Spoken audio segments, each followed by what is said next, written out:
Welcome to DPC Pediatrician. We're Dr. Phil Boucher and Dr. Marina Capella, two DPC pediatricians who are on a mission to share our love of direct primary care with you. Welcome everyone to another episode of DPC Pediatricians.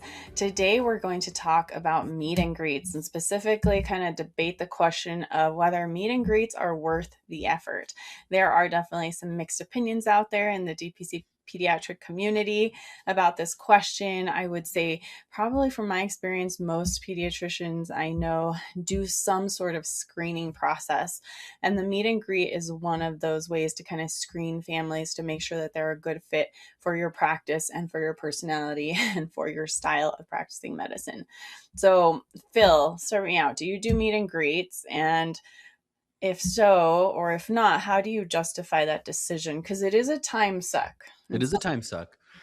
If I was in a fee-for-service practice and seeing 30 patients a day, I would say, yeah, I don't think we do meet and greets because it takes so much time and takes away from all of those RVU producing processes that you could be doing. Yeah. In DPC, it's much more relationship-based. So in general, I think it is smart to offer meet and greets to anybody that wants one. Mm-hmm. Because people are looking for reasons to do something else. And if you can give them a good reason, like you have a sparkling personality and you tell hilarious jokes and you get the problems that they have and can say, oh yeah, we have a lot of families that come to us because of X, Y, and Z, and here's how we approach those things. They're going to have that peace of mind. Okay, this was the right decision. And despite the fact that we have insurance, it makes sense for us to do this for X, Y, and Z.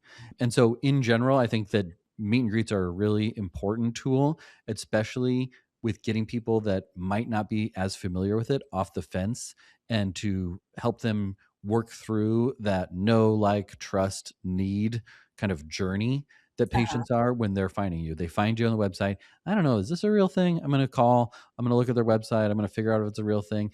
Is this the right thing for me? Well, the FAQ all seems to make sense, but I'd really like to go in and make sure that this isn't just some made up sort of thing, because maybe it sounds too good to be true. And I want to make sure that they're like real people there and all those sorts of things. I also want to make sure that they get me and get where I'm coming from. And so I think those are reasons to do meet and greets and to offer meet and greets, especially when you're first starting out and you're not busy. Like, you have the time to do them. And I would even suggest that if you are starting out, that you would make it even more comfy. And if your office is great. But otherwise, you might even do the record scratch thing. Like when you're watching a show and there's a huge change and it's the record scratch. Do you want to just grab coffee? There's a coffee shop nearby. That might be easier. Would you just like to meet and grab a coffee and talk through things? People do not expect to get to have coffee with somebody that might be their doctor. And if you feel comfortable with that, that's a great way to really set the tone of this is a relationship. You're not just, okay, you're here for a meet and greet. What's your date of birth? What's your medical record number? Those sorts of things. This is, hey, let's get coffee and see if we're a good fit for each other. Gotcha.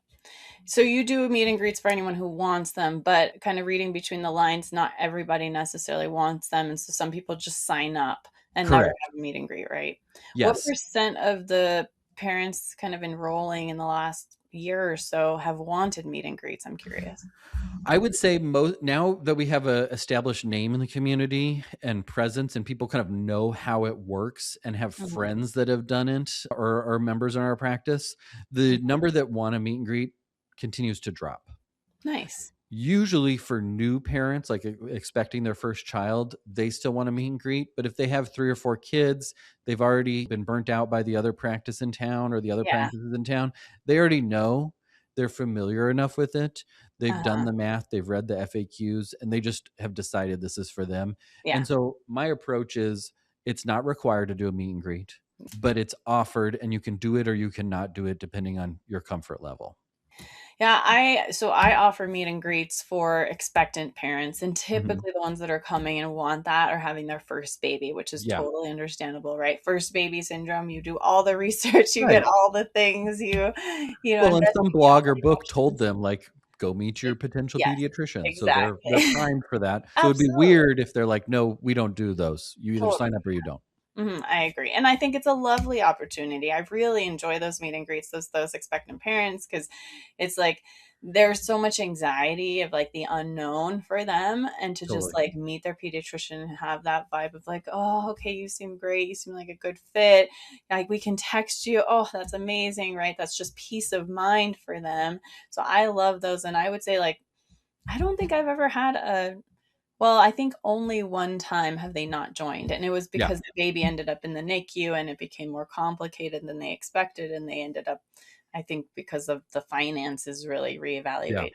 But yeah, those are lovely, and I think it's just such a good opportunity to like market yourself, to make a good impression, to really develop that relationship that will probably last many years, because Right. most of the time parents who join the practice, families who join the practice with their newborn or with their babies, they tend to be the most long lived, They're because the sticky ones that stay. that Yep. For value from the very beginning. You were their pediatrician from the time they were born. right. And they didn't have to break up with their old Yeah, pediatrician or anything along those uh-huh, lines. This is totally a fresh landscape for exactly. them.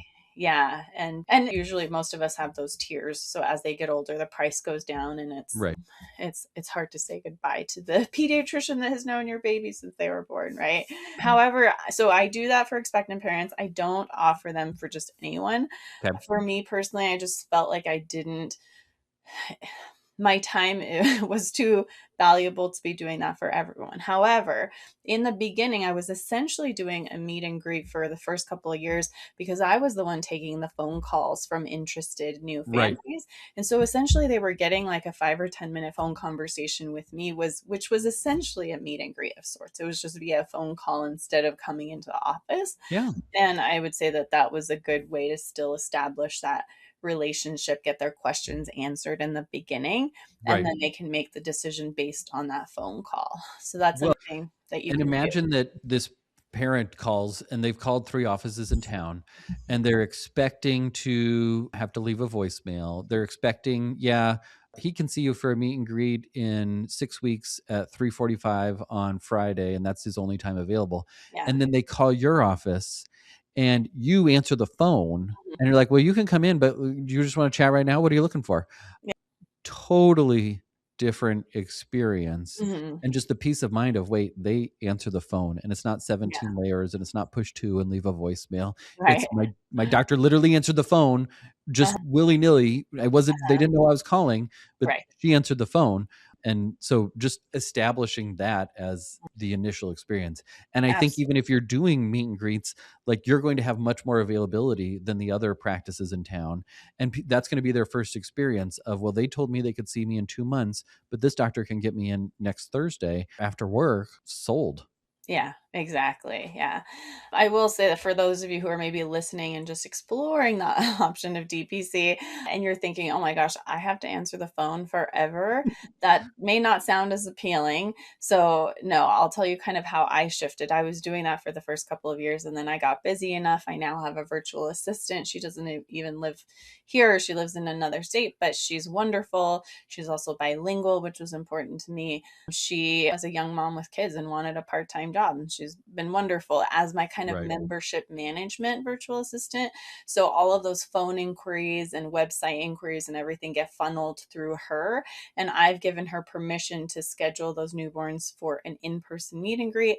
And then I also kind of give her permission, hey, if there's a family who just, they have questions that you can't answer, just schedule on my schedule, put a 15-minute phone call block, and I will call the family and I'll answer those questions. So I still kind of, like you, feel like for those who really want it or need it, I still give some sort of touch point availability, because I realize that Right. with the membership model, we're not allowing them to just come one time. And I used to do try it out visits and I got rid of them Yeah. last year. So now that I don't have that, people need to feel some sense of like, okay, this is going to be a good fit before I sign up for, Right. in my case, it's a minimum 6 month membership. So they have to feel some sort of confidence about that. And that's a way to do it as well. I think that makes sense. And I think that another issue that I see oftentimes that I think is worth mentioning too is that you want to make sure that they are a real person and a safe fit for you as the clinician, especially because in DPC, you often don't have the layers of other people in the office. You might Yeah. be the solo person in the office, and you want to make sure that they're a good fit coming in and you're not worried. The vibes aren't off, they're not sketchy, those sorts of things. And so I think Absolutely. that's another good reason to consider meet and greets is just Hmm. to establish, and maybe that's establishing that at a coffee shop. Like I said, like if you're not sure you're comfortable with people that you don't know, just showing up at the office. There have been, and we've talked about this before in the pediatric DPC Facebook group, is there's some really weird, sketchy people that reach out to like learn about the practice. And I think a lot of practices have experienced Yeah. these very specific phone numbers and people that are calling and like interested in establishing care and asking very specific questions that turn out to be completely fraudulent. And no one's really figured out the why of that. Mhm. But I think that's a good reason to have a little layer of before this person signs up, I kind of want to know who they are and Yeah. what they're hoping for in the practice. Exactly. Yeah. And I will say, like, you get to tailor this to your personality. Some of the pediatricians who maybe their goal is to have much smaller panels, or they Hmm. do home visits, and Right. you have to feel safe in that home environment as the pediatrician, right? That's where it becomes more and more important to do universal meet and greets, because you have to feel comfortable going into this family's home Right. and having that really close relationship. And I would say this is where vibes really come in. Like, trust your vibes. If you, from the beginning, something is telling you, and even if you can't explain it, a Right. lot of us will feel discomfort and then we'll Hmm. try to rationalize it. And if Right. we can't make a rational sense of it, we might say, oh, I'm just being oversensitive, or I don't know. There's something wrong with me because I can't make logical sense of it. And then we Yeah. go ahead and sign this family up, and then things happen. And then we're like, shoot, I should have followed my initial gut feeling, my initial vibe about this family. So please, please listen to those, because Totally. our body sometimes senses, just like those kids that manifest anxiety as abdominal pain, like there's something Right. going on. Their body is telling them there's something wrong. Right. Get those vibes too. So listen to that, and you don't have to sign a family up if you don't feel comfortable. Right. And this is one of the beauties of DPC, is you don't just have to take any family whose insurance is accepted at your practice and just have to deal with it. Yep. We do have more autonomy, because especially I really believe that in order to have a therapeutic relationship, you have to have a relationship that's healthy on both sides. If you have a family who just seems really entitled or really demanding, and they just want you to validate everything that they already want to do, Right. that's not going to be a No. therapeutic relationship, right? Just don't even open the door to that. Yeah, and I think that's a common concern when people are starting out too is I'm gonna have all these families that are super demanding. They're going to tell me what to do and expect that I do it. And I haven't had that experience. We've had a few that have been a little bit more that way, but oftentimes we just say this that the evidence doesn't support that. This isn't Mhm. how we practice. Yeah. And most of them actually just are like, okay, well, all right. Well, in the past I just kind of pushed and my doctor did what I want, but I hear you. And I also hear that like you want to avoid unnecessary antibiotics, which I also want to do. So maybe Uh-huh. that would be good. Okay, let's try it out. And then the ones that don't, we'll just move on to somebody else that will Mhm. do what they Exactly. want. And those weren't the right fit for you either. So I think that that's a common concern that comes Mhm. up is that they're not the right fit for you. And Mhm. being able to talk with them, decide if it's a good fit is really helpful for a lot of those. Yeah. And in the beginning, you might be more desperate for patients, and you might be tempted to go with families who you just don't get a good vibe about. I would say just be careful, Yeah. because it may end up being way more painful than it was worth. And you'll look back and think, oh, why did I do this? Now, that being said, don't be too picky either, right? Like, Sure. a lot of us in DPC end up attracting families who are not as comfortable with vaccination, for example. And you always have the ultimate decision. But I Right. would say that in the model of DPC, where we have more time, we can really have those longer conversations with families. It takes a lot of the anxiety off of that issue when Oh, we for can sure. spend more time talking to those families and really understanding their perspective, and allowing them time to let their guard down and let that veil of kind of fear melt away, because they're like, oh, this is a pediatrician who's finally listening to me. And just, even if they don't agree, they're hearing my concerns and they're Totally. compassionate about them. Makes a huge difference both on both sides of the table. And I think that that's one of the things where we really get to have those long conversations with families and get that relationship rather than the I don't really have time for you and your concerns. And that Exactly. goes such a long way for both the therapeutic side for me as the physician and also for the family. Absolutely. Yeah. So you ultimately get to decide how you do meet and greets, if you do them for everyone versus a subset of your families. I Yep. do think that we both agree that there's value in them, especially when it comes to finding families that are a really good fit for you and your practice style. Just you have some flexibility about how you do them. Don't make them an hour-long visit, please, because then they'll start asking you all the medical questions. You can make them Yeah. 15 minutes, you can You're make like, them shorter. Dr. Noemi Adame, actually, who's in Indiana, I like her model. She ended up getting busy enough that she said, I can't do meet and greets for everyone. She has a once a month kind of yeah. group visit meet and greet. And I think I'm going to start adopting that model too, because I end up answering a lot of the same questions over the phone for families. So Totally. either creating a better video that explains it or having some sort of monthly thing that they can sign up for online. So I like her idea and I might be adopting it soon.